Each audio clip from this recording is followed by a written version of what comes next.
suscríbete.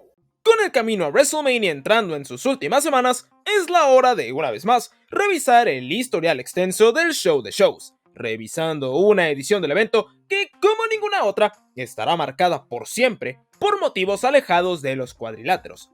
El 2020 fue un año muy duro.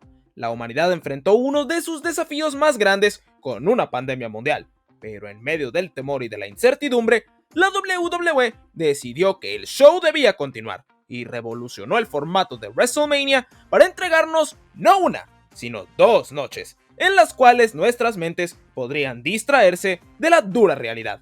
Hoy, en F24, ha llegado la hora de recordar un WrestleMania único en su estilo, sin un gran escenario, sin gran pirotecnia y sin el ingrediente más importante que tiene la WWE en su producto, la afición.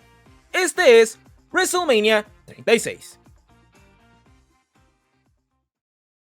Oficialmente, ya somos 10,000 personas las que estamos en el tren de F24. ¿Y qué creen? Este no se va a detener aquí. Por lo que si eres parte del 95% de las personas que no se han suscrito al canal, mi recomendación es que te suscribas para que puedas unirte a esta maravillosa comunidad. Ahora sí, comencemos con el tema. Para empezar a recordar este show, tenemos que ir todavía más atrás en el tiempo, remontándonos a la noche del 4 de octubre de 2019. Aquel viernes, SmackDown iniciaba una nueva era, comenzando a ser transmitido en los Estados Unidos por la cadena Fox, movimiento que vio una mayor cantidad de ojos puesta en el producto y que llevaría a la marca azul siendo tratada de manera equitativa a Monday Night Raw. Una nueva era iniciaba, tras un par de años difíciles en el 2017 y en el 2018, y un 2019 que no había visto mejoras importantes hasta aquel punto.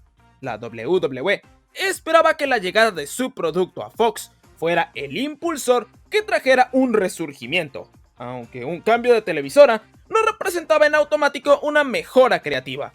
Raw con Paul Heyman tenía altibajos notorios, con desarrollo de personajes mejorado y empujes a luchadores que antes no eran tan apoyados como Andrade, Aleister Black y Buddy Murphy, mientras que SmackDown, bajo el mando de Bruce Pritchard, vio un declive dramático, con historias terribles y decisiones bizarras que impactarían los meses venideros al cambio de emisora. El camino a WrestleMania se acercaba, y tras un Royal Rumble memorable, la WWE parecía finalmente recuperar un poco el rumbo, y aunque las decisiones creativas de dudosa calidad no pararon, había un faro de esperanza con una cartelera que prometía mucho para el show a celebrarse en el Raymond James Stadium de Tampa Bay. Lamentablemente, la vida no quiso que esto fuera así. El mundo estaba a punto de cambiar para siempre, y con obviamente, WrestleMania. El 13 de marzo del 2020, el mundo cerró. La pandemia de COVID-19 se había vuelto un problema global, y la única manera de parar al virus era manteniéndose en casa y guardar precauciones. Esto significaba de igual manera que cualquier reunión a gran escala quedaba indefinidamente suspendida, incluyendo trabajos, escuelas y, evidentemente, eventos de entretenimiento. La WWE emitiría la edición de aquella noche de SmackDown desde el Performance Center, presentando un show algo curioso en el cual se intentó continuar de la mejor manera las historias de una semana antes, a espera de más noticias y con la idea aún en mente de que WrestleMania se celebraría en Tampa Bay. Sería solamente 3 días después cuando la WWE tomó una decisión final. WrestleMania 36 no sería ni cancelado ni pospuesto, ni tampoco los shows televisivos previo al evento. Estos cambiarían de sede, pasando a ser todos celebrados en el Performance Center, al igual que aquel primer SmackDown. Los planes cambiaron, el roster se limitaba, y los planes de contingencia para mantener el barco a flote comenzaron a surgir con una cartelera que por diversos factores terminaría cambiando mucho. Algunos combates para este evento no recibirían construcción previa, solo siendo anunciados en redes sociales, como Aleister Black contra Bobby Lashley y el combate por el campeonato por equipos de Raw entre los Street Profits y el equipo de Ángel Garza y Andrade, quien sería reemplazado en el show por el debutante Austin Theory. Otros combates planeados a recibir mayor énfasis no lograron profundizar tanto en sus historias, como la lucha por los campeonatos de equipos femeninos y la defensa de Bayley de su campeonato de SmackDown, mientras que luchas como Sami Zayn contra Daniel Bryan, King Corbin contra Elias y la triple amenaza por el campeonato por equipos de SmackDown lucieron como productos directos de la poca construcción que pudo recibir este show por las circunstancias. Aún con esto, WrestleMania 36 tuvo mucha suerte, ya que la mayoría de la cartelera alta para este show empezó a ser construida, e incluso en algunos casos fue anunciada mucho antes del cambio de sede del evento, por lo que algunas historias mantendrían el rumbo, recibiendo incluso algunos giros gracias a las nuevas circunstancias. A continuación, recordaremos las 8 historias principales que la WWE logró presentar para este show, así como lo que sucedió con cada una en el magno evento. Iniciamos con uno de los personajes modernos más infravalorados en la WWE, ya que a finales del 2019, tras el fracaso de Monday Night Raw en Survivor Series, Seth Rollins se volvería heel por primera vez en 3 años, estando convencido de que él era el Mesías que el show rojo necesitaba para salvarse de la perdición. Rollins consiguió discípulos que lo ayudarían en su búsqueda por moldear el programa a su gusto, en Akam, Razor y Buddy Murphy, aunque encontraría en su camino a una serie de rivales que le opondrían resistencia en Samoa Joe y Kevin Owens. Joe y KO comenzarían a batallar ante el cuarteto liderado por El Salvador con grandes combates semanales en Raw, los cuales dejaron algunos momentos que no muchos recuerdan debido a la época, aunque tras la lesión de Samoa Joe en febrero de 2020, Owens terminaría quedándose solo en esta guerra. El Prize Fighter y el Mesías lucían destinados a una batalla final en WrestleMania, la cual se hizo oficial el 16 de marzo, con Owens accediendo a verse las caras con Rollins en el lugar en el cual las carreras de ambos en WWE habían iniciado, en el Performance Center. De aquí, el feudo tomaría un rumbo diferente, con Seth Rollins recordándole a KO que él nunca había podido conseguir un momento WrestleMania, mientras que sí mismo, con las luces del más grande escenario brillando sobre él, se convertía en un dios. Rollins y Owens dieron una buena lucha, que terminaría en descalificación durante la primera noche del show de shows, siendo esta reiniciada como un combate super libre, el cual fue ganado por Owens tras que el canadiense consiguiera finalmente su momento WrestleMania, saltando desde lo alto del letrero del show hacia la mesa de comentaristas en la cual yacía su rival. Becky Lynch se había convertido en la campeona femenina de Raw en el evento estelar de WrestleMania 35, teniendo un enorme reinado lleno de defensas de alto nivel. Aunque para WrestleMania 36, un año después, la irlandesa tendría que enfrentar un nuevo reto, en una luchadora que venía de disfrutar una enorme etapa en NXT, con múltiples reinados en la cima de la marca.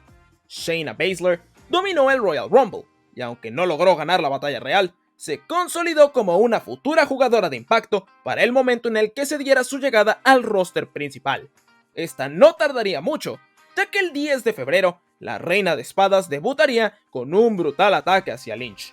Shayna dominaría de igual forma la cámara de la eliminación, eliminando a todas sus rivales en camino a ganarse una oportunidad titular en el show de shows ante la dominante también campeona. La construcción se detuvo un poco durante los shows en el Performance Center, y llegada la hora del magno evento, la WWE nos sorprendió con un resultado inesperado. Lynch venció a Baszler, continuando de esta manera su reinado en un combate en el cual la irlandesa peleó ya estando embarazada. La ganadora del Royal Rumble femenil del 2020 sería Charlotte Flair, quien tras fracasar en su búsqueda por los campeonatos de SmackDown y por equipos a lo largo del 2019, logró ganar una nueva oportunidad de ganar un poco de oro en el escenario más grande de todos. Charlotte recibiría la oportunidad de retar a la campeona de su elección, pero de manera sorprendente, la reina no decidió retar ni a Becky Lynch por el campeonato de Raw, ni a Bayley por el de SmackDown. La reina fue confrontada el 3 de febrero por la campeona de NXT, Rhea Ripley, quien tenía poco de haber llegado a la marca Black and Gold desde NXT UK, dominando por completo esa división. La australiana haría historia, convirtiéndose en la primera superestrella en defender un campeonato de NXT en WrestleMania, luego de que se hiciera oficial la primera confrontación entre la entonces joven de 23 años y una de las luchadoras más condecoradas de todo el roster. Charlotte y Rhea llevarían su feudo a lo largo de las semanas en Raw y en NXT, con un pequeño paseo por NXT TakeOver Portland, involucrando la rivalidad a otra joven prodigiosa que estaba próxima a debutar en el roster principal, en Bianca Belair. Este combate tuvo el honor de abrir la segunda noche del evento, con un resultado que para su época lucía como el incorrecto, con Flair venciendo a Ripley para convertirse en la campeona de NXT. Rhea cayó en su primera experiencia en el show de shows, aunque la suerte le sonreiría 3 años después, consiguiendo revancha tras vencer a Flair por el campeonato femenino de SmackDown en WrestleMania 39. La historia más grande en la WWE después del Royal Rumble era el regreso tras 9 años fuera del ring de la superestrella categoría R, Edge. El canadiense se robó la noche, entrando en la posición número 21 y quedándose cerca de la victoria, saliendo al ring una noche después en Raw para hablar sobre su regreso y sus intenciones. Edge quería terminar su carrera bajo sus propios términos, teniendo una última etapa en el ring y buscando llegar a la cima una última vez. Randy Orton sería la primera persona en recibirlo en el cuadrilátero, aunque en lugar de hacerlo con los brazos abiertos, el depredador máximo lanzaría un severo ataque hacia su ex compañero de equipo. Randy quería hacerle un favor a Edge, no quería que sufriera una lesión más grave en el ring, quería regresarlo a su casa para que estuviera con su familia y que no tomara riesgos innecesarios en el cuadrilátero. Orton terminaría llevando sus intenciones buenas, entre comillas, un paso más lejos, cuando atacó también a Beth Phoenix, esposa de Edge, quien regresaría una semana después buscando venganza. El reto sería lanzado con la propuesta de una lucha de último hombre de pie en la mesa, haciéndose oficial este combate poco después. Edge y Orton intentaron hacer un combate lento, metódico y emocional, por lo que esta resultó ser la lucha más afectada por el cambio de sede. Edge y Randy Orton tuvieron uno de los combates más largos en la historia del show de shows, decepcionando por completo en WrestleMania. Edge se llevaría la victoria en su primer combate individual en 9 años, aunque esta rivalidad aún se encontraba lejos de terminar. El jueves 27 de febrero del 2020 marca la fecha de una de las peores decisiones creativas en la historia de la WWE, con Goldberg venciendo a The Fiend por el campeonato universal, conquistando de esta forma la presea por segunda ocasión en el camino a WrestleMania. Este resultado es controversial al día de hoy, y cambió mucho la percepción que el público tenía de la leyenda de WCW, siendo abucheado en sus pocas apariciones en lo que restaba del camino a WrestleMania. Su rival sería Roman Reigns, quien simplemente interrumpió una promo del campeón declarando que él era el siguiente. Goldberg contra Reigns se hizo oficial para el magno evento, con una firma de contrato llevándose a cabo ya en el Performance Center, aunque esta lucha no terminaría pasando. Roman Reigns decidió no arriesgarse, optando por no participar en WrestleMania, manteniéndose en casa durante la era del Performance Center, por lo que la lucha tuvo que ser cambiada de última hora, pasando a ser, sin explicación alguna en televisión, una confrontación entre Braun Strowman y el campeón Goldberg. La historia fue inexistente, y el monstruo entre hombres aprovechó la oportunidad que le había caído de la nada para conquistar su primer campeonato mundial en la empresa, venciendo al ícono en una lucha que simplemente fue un spam de finishers entre los dos colosos. La pandemia sería la excusa perfecta para que la WWE experimentara con un par de combates en la cartelera de este evento, explorando un nuevo formato para presentar las luchas. AJ Styles había llegado hasta el final de la ruleta rusa por el trofeo To White, en la que tendría que verse las caras con Rey Mysterio. Sin embargo, el maestro del 619 fue atacado por The OC, creyéndose vencedor el fenomenal. AJ sería sorprendido por el regreso de The Undertaker, quien tomó el lugar de Mysterio y ganó el trofeo en tierras árabes. Una nueva interferencia del enterrador se daría en Elimination Chamber, cuando Taker le costó su combate ante Aleister Black al ex campeón mundial.